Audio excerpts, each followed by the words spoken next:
Bonsoir. Nous sommes le 24 novembre. Et dehors, il fait froid. Voilà. Pour ceux qui ont... Dehors, hein. De... Donc qui veut dire dehors veut dire dedans aussi, parce que Ouais, nous, c'est-à-dire que l'isolation, c'est... il n'y a aucune isolation ici, et au final il fait quasiment la même température que dehors.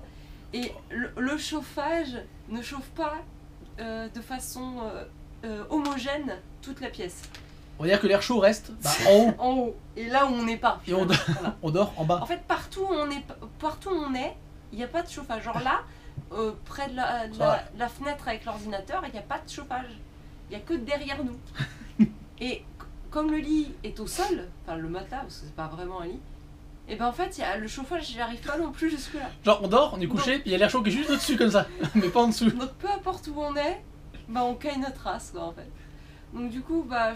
Souffrance. Moi ça va en fait, mais c'était pour l'accompagnement. Non, moi je reste comme ça. Et du coup, bah voilà. C'est tout. C'est ce que ça avait à dire. Et première neige, pour ceux qui ont regardé les réseaux. Depuis 54 ans, il n'y a pas eu de neige en novembre à Tokyo. À cette époque. Et aujourd'hui, il y avait de la neige. il y avait de la neige en novembre. Ouais. Ce matin, là vers l'après-midi, c'était plus de la neige fondue. C'était plus de la neige fondue, mais ce matin, apparemment, c'était un peu. Ce matin, c'était marrant, ouais. C'était marrant. C'est marrant, pas marrant. Donc il caille. Donc aujourd'hui, on s'est dit. 2 degrés quoi. Eh ben, qu'on n'avait pas bougé nos culs. Il fait 2 degrés, tout simplement. Il fait 2 degrés. Apparemment, il fait 2 degrés. J'aime pas le froid. C'est pour ça qu'elle est en mode je prends tout ce qui traîne dans l'appart et je me le mets dessus. Et encore, j'ai froid aux pieds alors que j'ai des chaussettes, c'est une. Alors donc aujourd'hui, on n'a pas bougé forcément. Déjà parce qu'on avait quelque chose administratif. Oui, on avait quelque chose administratif à faire. On va vous parler. Mais on va passer par le côté un peu plus joyeux, un peu plus gai de ce qu'on a fait. Alors je vais te laisser faire mon assistant parce que moi je peux plus bouger les mains en fait. Donc nous nous sommes rendus voilà. dans un game center. Ouais, le big box. Voilà. Et voilà, c'est tout. Et du coup, pour faire big box. Des grues. Pour faire des grues. Et du coup, vas-y, montre la première trouvaille.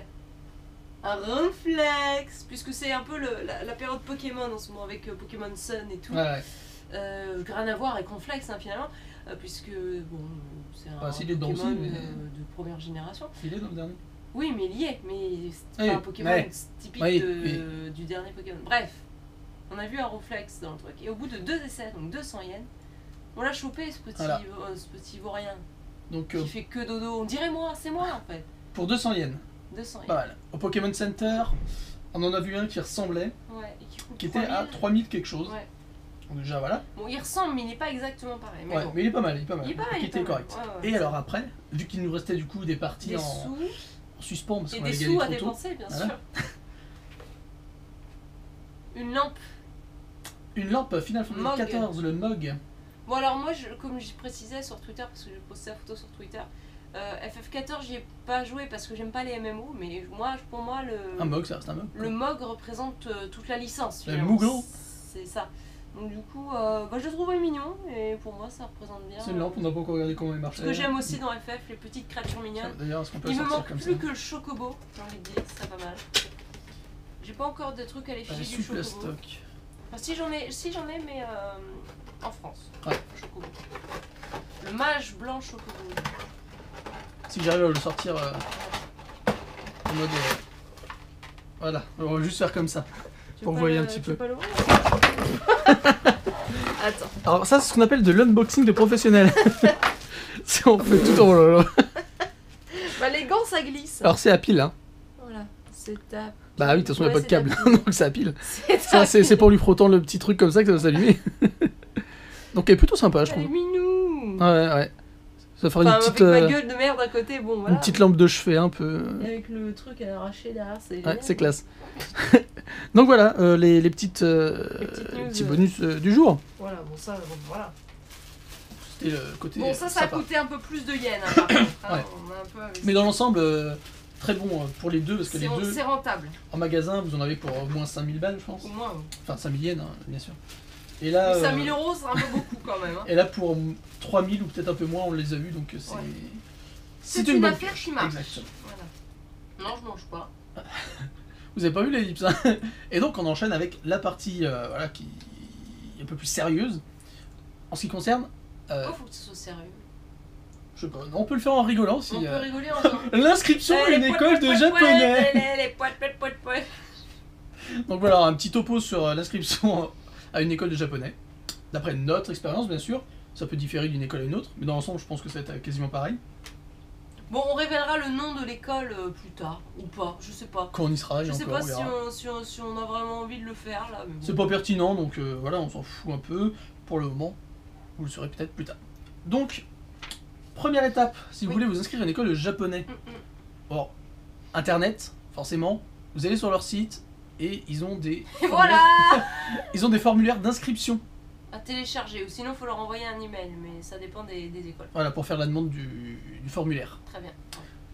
Vous remplissez, bien entendu, vous choisissez votre rentrée, parce que c'est pas une rentrée comme une école classique. Alors stop, déjà tu zappes des étapes.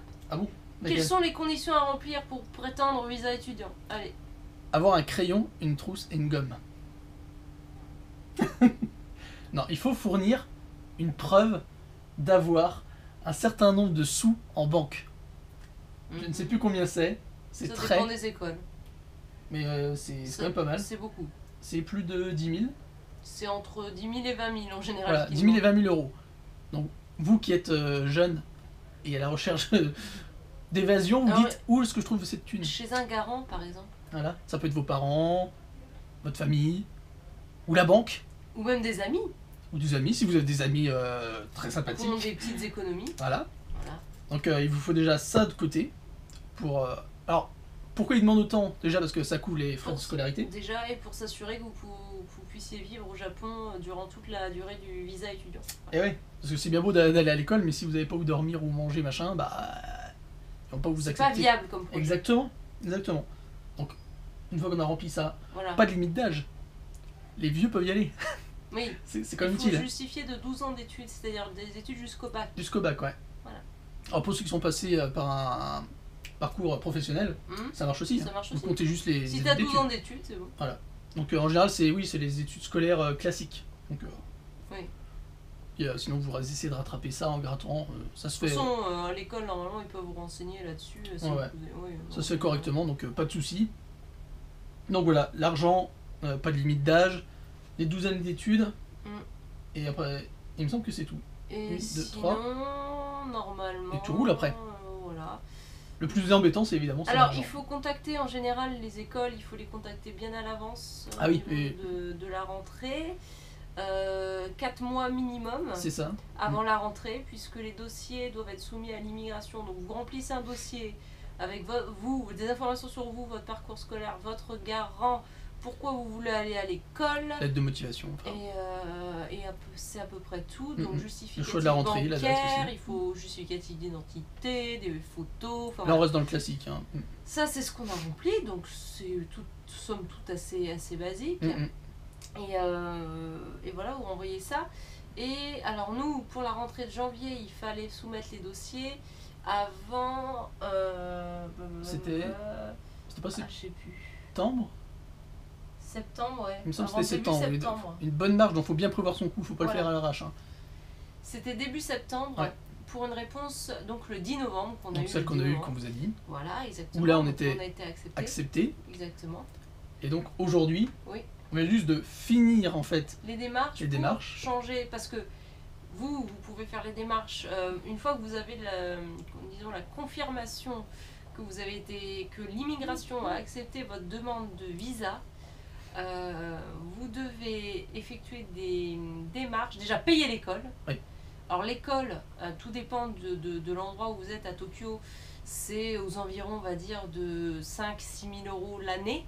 Voilà, c'est pour ça qu'ils vous demandent des ressources financières assez importantes. Donc c'est assez important, donc il faut que vous, soit que vous travaillez beaucoup avant d'effectuer ce projet, soit que vous ayez des garants, donc vos parents, amis, machin, qui puissent vous prêter l'argent ou vous le donner, j'en sais rien, enfin vous vous démerdez, ou que vous fassiez un prêt étudiant. Voilà, donc ça c'est à vous de voir. On n'est pas forcément blindé. Alors je vois les gens venir en disant oui, vous pouvez vous payer ça, vous êtes riche. Non. Ah, pas du tout, non. Alors, c'est-à-dire que là non. C'est-à-dire que après pour derrière il y en a pour des années à rembourser ce qu'on doit, ce qu'on va dépenser cette année. Voilà, pour l'école, etc. Donc voilà, en général, les gens ils essayent de se débrouiller, quoi qu'il arrive, mais c'est vrai que voilà, c'est pas parce qu'on arrive à se payer une école comme ça qu'on est forcément riche. C'est pour ça qu'on va continuer à travailler aussi, parce que c'est possible pendant le visa étudiant, à condition de demander à l'école au moment de remplir le formulaire d'inscription. Enfin voilà, on dit voilà, je voudrais travailler, machin, vous pouvez travailler 28 heures par semaine maximum pendant le visa étudiant. Voilà, donc on va continuer à travailler aussi pour vivre. Pas de nuit, il me semble. Quand t'es en étudiant. De toute façon, c'est comme au PVT, tu dois pas faire de travaux. Enfin, tu vas pas travailler en bar, trucs un peu. Logiquement. Et puis trucs illégaux, etc. Bon, ça, voilà, c'est le rappel légal. Ah ouais. Vous faites ce que vous voulez de vos fesses. Bon, voilà. Qu'est-ce qu'on a d'autre à dire? J'ai l'impression qu'on a dit ça, mais n'importe comment. Non, on a fait dans l'ordre. Aujourd'hui, c'était la dernière validation, donc on a payé ce qui nous restait à payer en fait. Voilà. Donc on a eu notre attestation. Puisque là, on a fait faire notre virement de la banque, donc des banques qui sont en France, puisqu'on a nos banques en France, on n'a pas tout notre argent ici. Au Japon, eux, ce qu'ils vont nous donner, ce qu'ils ont reçu de l'immigration, ça s'appelle un certificat d'éligibilité. Donc qui te permet, c'est pas le visa, donc il faut encore faire des démarches derrière, qui te permet derrière d'aller chercher ton visa, faire les papiers auprès de l'ambassade ou du consulat, donc en France. Ça se passe comme ça. Exactement. Au Japon, nous, on fait les démarches directement auprès de l'école, donc qui nous a demandé notre passeport, notre carte de résident, et 4000 yens pour des timbres fiscaux. Voilà, et après ils se débrouillent. On n'a pas récupéré notre carte de résident. Ils nous ont juste donné une photocopie qu'on doit avec donner un petit justificatif en dessous en japonais pour dire si vous a un un contrôle problème, contactez l'école, machin. Ce numéro de téléphone, blabla. Qu'ils puissent dire vraiment qu'ils ont notre. Oui, ils sont résidents, mais là c'est nous qui avons le truc pour une démarche administrative. Et voilà, du coup on nous a dit aujourd'hui, parce que ça s'est passé aujourd'hui, le fait d'aller faire la démarche de changement du visa de statut de PVT au visa étudiant, on nous a dit du coup comme on a vos cartes de résident que vous les rendra dans un mois, puisque la procédure pour changer de visa ça dure à peu près un mois, ça dépend, donc on aura. Il a dit ça dépend s'ils vont vite à l'administration. Donc on récupérera tout ça en fin décembre et en début janvier. On peut pas quitter le territoire d'ici là, voilà. Alors que normalement avec une carte de résident en main, c'est marrant. On peut. C'est marrant qu'on te dise, voilà, d'ici là tu restes au Japon, hein. Tu t'en vas pas. Tu bouges pas. Bon, ok. D'accord. Bon, si vous voulez absolument que je quitte pas le Japon. Alors donc pensez-y. Parce que si vous avez prévu de revenir en France vite fait, entre temps. Non, c'est pas possible. Eh ben non. Là c'est la merde. Voilà. Donc non. Qu'est-ce qu'il y a d'autre? Qu'est-ce qu'on n'a pas dit encore? Bah écoute, on a parlé du dossier, de la validation. Bon, après, il y a des détails qu'on réécrira. Hein, parce qu'en fait, nous, au PVT, on avait fait des articles un peu. Parce qu'on n'a pas fait beaucoup d'articles encore sur notre blog, mais on a fait déjà des articles un petit peu détaillés sur nos démarches, donc sur ilovejapan.fr, donc pour le PVT. Et on refera le même style d'article. Détaillé avec les points plus expliqués plus en détail, détaillé en détail. Donc à l'écrit c'est mieux de le lire. Enfin, voilà, nous on vous le dit, mais je suis pas sûre que vous allez tout saisir comme ça quand on en parle. Moi-même j'ai l'impression d'être paumée dans ce que je dis. Heureusement que je suis là pour dire que c'est bon.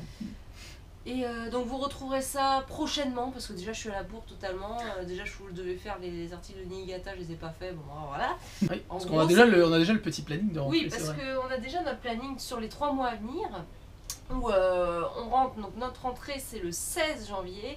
On a un test de niveau le 11 janvier. Exact. L'orientation, donc on le saura dans quelle classe on est le 13 janvier. Voilà, une classe par niveau si vous commencez. Si et au niveau des trimestres, on aura 2 sessions d'examen, une à mi-trimestre et une fin de trimestre. Et au bout des 3 mois, on verra si on peut passer les différents niveaux de classe ou pas. Mais ça, on vous en reparlera quand on le fera effectivement, parce qu'on n'est pas non plus à l'école, on ne peut pas savoir, on m'a expliqué déjà, mais voilà. Oui, on sait à quoi s'attendre. s'attendre. On aura aussi des vacances, donc voilà, donc on a vu il y a des vacances de fin... Oui, c'est tout ce que les étudiants cherchent en fait. Fin mars, les vacances début avril, on a donc pour les cerisiers en fleurs. Donc s'il y a des gens qui veulent venir de France au Japon pour nous voir, c'est un message visé, voilà, pour les familles des deux côtés, voilà. Si vous avez 2 semaines de libre pour venir voir les cerisiers et les enfants. Cette fille n'a pas de problème mental. Voilà. pouvez venir. Voilà, donc en plus ça tombe super pendant les cerisiers, donc on pourra se faire des petites sorties, ça va être sympa. On pourra faire des vidéos aussi. On a des attestations de scolarité, voilà, on a tous des justificatifs, on nous les donne, voilà.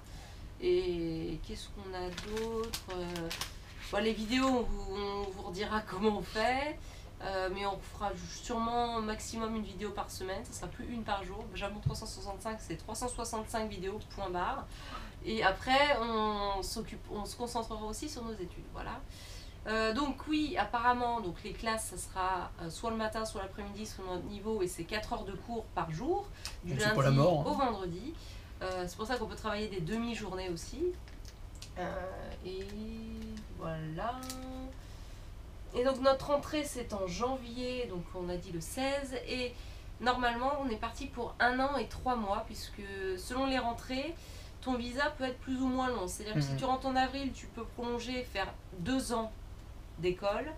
Si tu rentres en... Enfin voilà, tu as 1 an, tu as 2 ans, 1 an 6 mois, 1 an 9 mois, 1 an 3 mois. Voilà, nous on a le moins truc, mais c'est le moins long, mais ça permet de coïncider avec notre fin de visa vacances-travail. Donc, exactement, en fait, tout se goupille bien. Voilà, exactement. Il y a beaucoup d'infos sur le net, donc tapez Japanese language school ou école de japonais au Japon, ou à Tokyo, ou à Osaka, parce qu'il n'y en a pas qu'à Tokyo. Où vous voulez, hein, il y en a même à Okinawa, pour vous dire. Ah voilà. Oui, le choix est large. Voilà, donc il y en a énormément, et donc là-dessus, vous verrez les démarches personnalisées sur l'école. Mais en général, c'est ça, voilà, on contacte, machin, inscription, immigration, validation, orientation et rentration. Aïe, ça y est, on est étudiant bientôt là. Demain, j'achète mon cartable et... C'est ça. On est très prochainement étudiants, donc on a vu notre école, on n'a pas vu les salles de cours, mais voilà. Bon, ça à quoi ça ressemble, enfin. On a vu le personnel a l'air très gentil, voilà, et on vous en reparlera plus tard aussi, parce qu'on il faut quand même se garder un peu de truc. Mais voilà, qu'est-ce qu'on va dire? Rien. Merci ceux qui like, partagent, commentent, regardent. Déjà, c'est n'importe quoi. C'est pas et merci au tipeur. J'ai été encore longue, je parle beaucoup. Je lui dis, j'aime pas faire ces vidéos parce qu'à chaque fois je parle 2 heures parce que j'ai trop peur de pas te dire assez d'infos et en même temps je me perds dans ma tête. Alors finalement, je dis pas les infos. Pas être perdu dans sa tête. Donc voilà. Et mon Flex et moi, on va aller se coucher parce qu'il fait froid. Et... voilà. Donc on va se dire à demain. Et à demain. Demain, c'est pas ce qu'on fait. On verra. À demain.